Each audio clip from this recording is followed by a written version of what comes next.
सुप्रभात विद्यार्थियों, मैं पूनम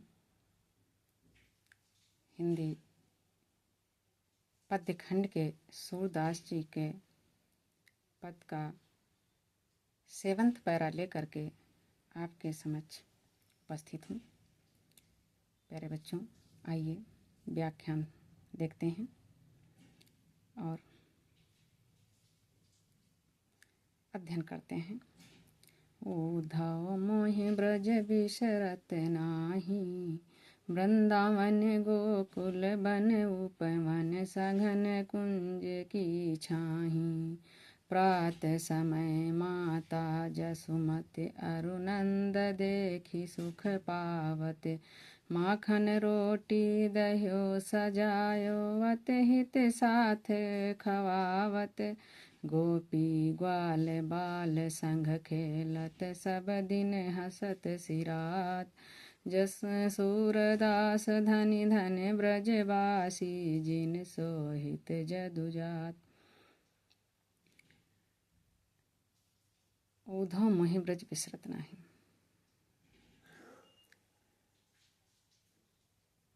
अब इसमें श्री कृष्ण जी उद्धव जी से कहते हैं कि हे उद्धव, मैं ब्रज को भूल नहीं पाता। मैं सबको भूलने का प्रयास करता हूँ, किंतु मेरे लिए संभव नहीं हो पाता है।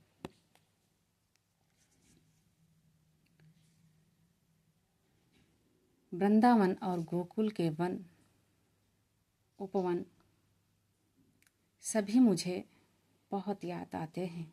वहाँ के कुंजों की छाया भी मुझसे भुलाई नहीं जाती।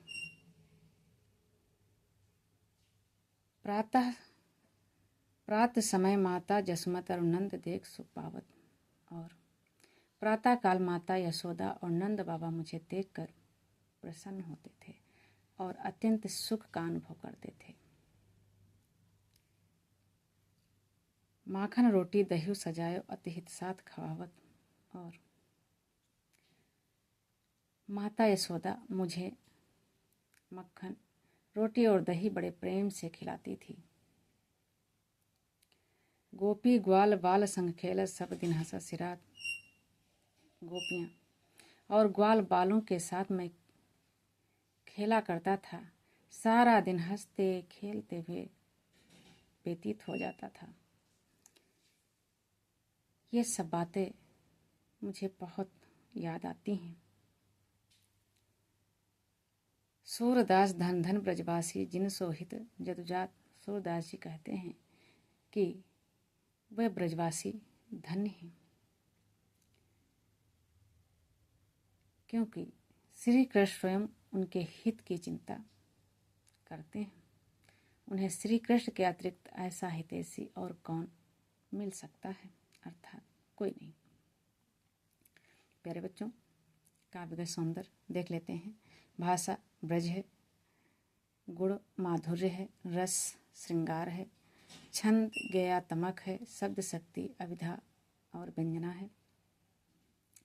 अलंकार ब्रज विसरत में अनुप्रास है, गोपी ग्वाल में अनुप्रास अलंकार है।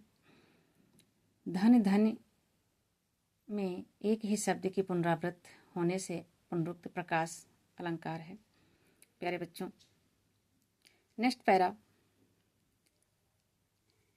उद्धव मन न भये 10-20, एक हु तो सो गयो श्याम संग को अवराधेईस। इंद्री शिथल भई के सौ बिन ज्यों देही बिनु शीस। आशा लागी रहत तन श्वासा, जीवहि कोटि बरीस। तुम तो सखा श्याम सुंदर के, सकल जोग के ईस। सूर हमारे नंद नंदन, बिनु और नहीं जगदीश। इसमें गोपियाँ उद्धव से कहती हैं कि हे उद्धव, हमारे 10-20 मन नहीं हैं। क्या कह रही हैं? कि हमारे 10-20 मन नहीं हैं। हमारे पास तो केवल एक ही मन था, वह भी श्री कृष्ण के साथ चला गया है। अब आप हमसे निर्गुण ब्रह्म की आराधना के लिए कह रहे हैं, अर्थात जब मन ही नहीं है तो किस प्रकार हम तुम्हारे द्वारा बताए गए धर्म का पालन करेंगे। इंद्रिय शिथिल भई केशव बिन ज्यों देहि बिनु शीस।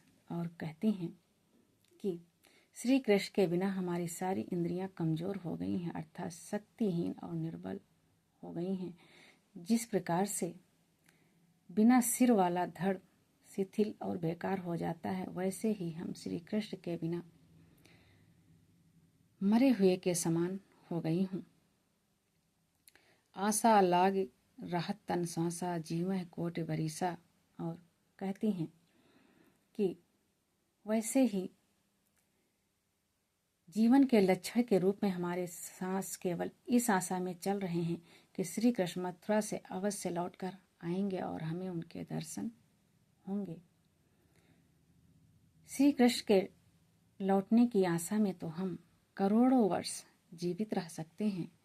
तुम तो सखा श्याम सुंदर के सकल जोग के ईश। और कहते हैं तुम तो, गोपियां उद्धव से कहती हैं कि हे उद्धव, तुम तो श्री कृष्ण के अभिन्न मित्र हो और संपूर्ण योग विद्या के ज्ञाता हो। सूर हम आरे नंद नंदन बिन और नहीं जगदीश। सूरदास जी कहते हैं कि गोपियां उद्धव से कहती हैं, हम तुम्हें स्पष्ट बता देना चाहते हैं कि नंद जी के पुत्र श्री कृष्ण को छोड़कर हमारा कोई आराध्य नहीं है। प्यारे बच्चों, आशा है व्याख्यान आपको समझ में आया होगा।